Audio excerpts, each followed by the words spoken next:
முக்கரை கசக்க முக்கனி துவர்க்க அமிழ்தினும் இனிய தமிழ் அன்னைக்கு வணக்கங்க ஐயா. ஐயா, இன்றைய சூழல்ல அவசிய தேவை என்ன தெரியுமா?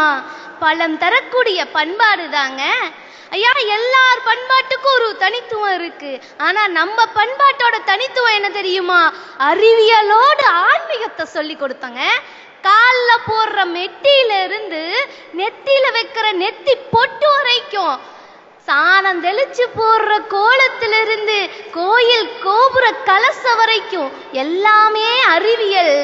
அறிவியலோடு ஆன்மீகமும் விஞ்ஞானத்தோடு மெய்ஞானத்தையும் அழகா சொல்லி கொடுத்தது நம்ம பண்பாடு. இன்னைக்கு பல பேரு வாழ்க்கையே விளையாட்டா பார்த்துட்டு இருக்கான். ஆனா விளையாட்டுல கூட வீரத்தை சொல்லி கொடுத்தவன் நாங்க. எப்படி தெரியுமா?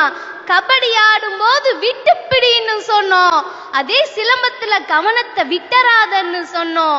பல்லாங்குழியில இல்லாத இடத்துக்கு இருக்க இடத்திலிருந்து எடுத்து நிரப்பக்கூடிய பொருளாதாரத்தை சொன்னோம். அதே சமயம் கூட்டாஞ்சோறுல ஒற்றுமைய சொல்லி கொடுத்தங்க ஐயா. இப்படி விளையாட்டோடு வீரத்தை விளைவிச்சவங்க நாம.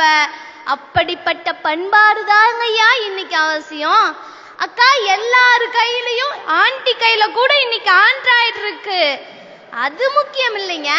ஆண்டி கையில கூட ஆண்ட்ராய்டு இருக்கா? ஆண்டி கையில கூட ஆண்ட்ராய்டு இருக்கு. அது முக்கியமே இல்லைங்க. 5 நிமிஷம் அசந்து போயிட்டோம்னா வச்சுக்கோங்களேன், 5 நிமிடம் அன்னை மடி தூக்கம் போதும்னு சொல்லி தந்த பாசத்தை சொல்லி கொடுத்ததுங்க நம்ம பண்பாடு. இன்னைக்கு கல்யாண வீடுகள்ல போனா பொதுவா அவங்க கேக்குறது என்ன தெரியுமா? நீங்க எந்த ஐடியில இருக்கீங்க? Facebookல நான் அந்த ஐடியில இருக்கேன். இப்படிதாங்க ஐயா சொல்லி பழகுறோம். ஆனா அது இல்ல, நான் உன் அக்கா, நீ என் தம்பி, சித்தப்பா சித்தி மாமா மச்சை, பெரியம்மா பெரியப்பா, நங்கையா கொழுந்தையா மச்சன்னு 1 விட்ட சொந்தம் 2 விட்ட சொந்தம். இப்படி குடும்ப உறவுகளை கூகுள்ல தேடாதீங்க, குடும்பத்துல தேடுங்க சொல்லி கொடுத்தது.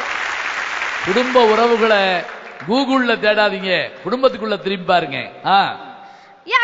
புரியாம பேசுறாரு அவருதானே. அக்ரிகல்ச்சர்ல கல்ச்சர் இருக்கான், தமிழுக்கு வாங்க. அதான் நம்ம பண்பாடு. ஏன் தெரியுமா?